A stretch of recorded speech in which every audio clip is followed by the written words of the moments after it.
Okay, so let's dive in. We're looking at Eleanor Vance today. She arrived on this pretty desolate coast. Right. And her reputation was just, well, completely shattered after a Right. business deal went bad. Yeah, it just fell apart. So she's there seeking refuge, basically, just focusing on this neglected lighthouse garden. Exactly. A very elemental task. But our deep dive today, it's really about how she turned things around in this really counterintuitive way. How she rebuilt influence, you mean? But Yeah. not through like another big company or making loads of money. No, not at all. It was all about investing Hmm. quietly but consistently in, well, genuine attention. That was her currency. Okay, attention as currency. So what do the sources show us? How did this actually work? Well, what we see is it's like a master class in building what you might call trust equity. Trust equity, right? Yeah. And she didn't start with, big grand gestures. Her first real breakthrough, it was with Arthur, the retired fisherman. Ah, him. The one who complained a lot. That's the one, a real font of complaints. But Eleanor, she didn't offer advice. She didn't judge him. She just listened patiently, focused, Just listen. What did that involve? remembering things, Yeah. specific things, the names of his grandkids, the exact types of roses he grew that won prizes, even details from this old, worn book he always carried. But hang on, if you want influence, don't you need scale? Like, how can focusing so deeply on one person, how is that sustainable? If you're dealing with, dozens of people professionally. Seems nice, but maybe not practical. That's a really important question. And the mechanism here, it isn't about volume, it's about depth. And that depth, it gives you leverage later on. Leverage. How so? Well, think about what Arthur said. He didn't say she solved my problems. He told people that Eleanor, she actually hears what you say. Mm-hmm. She hears you. That's different. Totally different. That creates what we call psychological safety. It's like the ultimate form of reliability. And once Arthur said that, her reputation just shifted Yeah. instantly. So no longer the failed executive. Exactly. And she was this, reliable presence, someone who actually listens.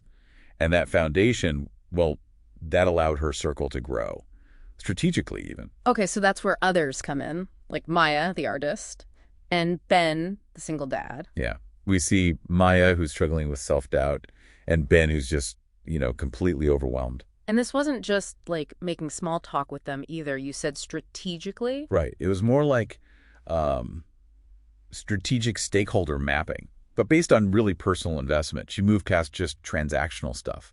What do you mean by transactional? Like, she didn't just ask Ben if he needed a babysitter. That's a transaction, right? Instead, she asked about his daughter's soccer games, specific games. Ah, so affirming his role as a father. Exactly. It affirms his identity. And with Maya, she actually used Maya's favorite color, that blue shade, in a new flower bed she was planting. Wow, a visual cue. A visual signal that Maya's inner world, her preferences, they mattered. These small things, these micro acts of targeted attention, they showed the investment was real, sincere. And did people respond? What was the return on that investment? Oh, immediately. It was like instant reciprocal altruism. People just started giving back. So she wasn't like running a community group or anything? Nope. She just became the heart of the community. Organically, people brought her things, warm bread, rare seeds for her garden. They'd offer to help her weed. So she leveraged sincerity into actual goodwill. Precisely. And that sincerity, that goodwill, it got properly tested. The storm. Yeah, that fierce autumn storm. It was threatening the lower docks, a real crisis moment for everyone there. And they turned to Eleanor. They did. Not because she was the richest or, the most obvious leader type. Why then? Because her sincerity, her consistency, it was seen as, and this is a quote, as reliable as the lighthouse beam itself. Wow. Okay, so that reliability she built, person by person. It paid off collectively. This is where you really see non-positional leadership in action. Non-positional leadership, meaning she didn't need a title. Didn't need one at all. When she suggested the plan, quickly build a seawall using sandbags, there wasn't any debate. No arguments about who was in charge. People just did it. They just showed up. Yeah. Instantly, ready to work alongside her. Her influence wasn't about giving orders. It was the trust she'd built that just drove everyone to act together effectively. Because she knew their stories. That's the root of it. She knew their stories. And afterwards, after the wall held, Arthur congratulated her, right? He said, "You saved the docks, Eleanor." And what did she say? Her response is really the key insight here. She corrected him gently. She said, "No, Arthur, we saved them." We, not I. Exactly.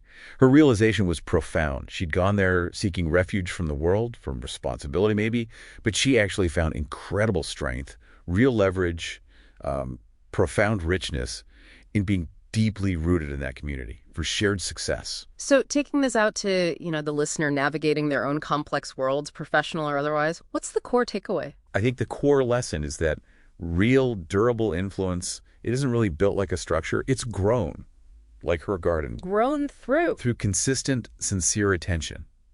Paying attention to the details of other people's lives, the things that matter to them. It's about cultivating that goodwill strategically. And that pays off when things get tough, during stress or crisis. Absolutely. So maybe think about the difference between always trying to seek refuge from the challenges and conflicts you face versus finding strength and influence within your network by making others feel genuinely seen. So here's a challenge for you listening. Can you identify, say, 3 specific personal details about your key stakeholders this week? Details beyond just their job title or function. Yeah, something truly personal you could actively tend to, like Eleanor tended her garden and her people. Yeah. Just think about how those small, sincere investments might shift your future interactions.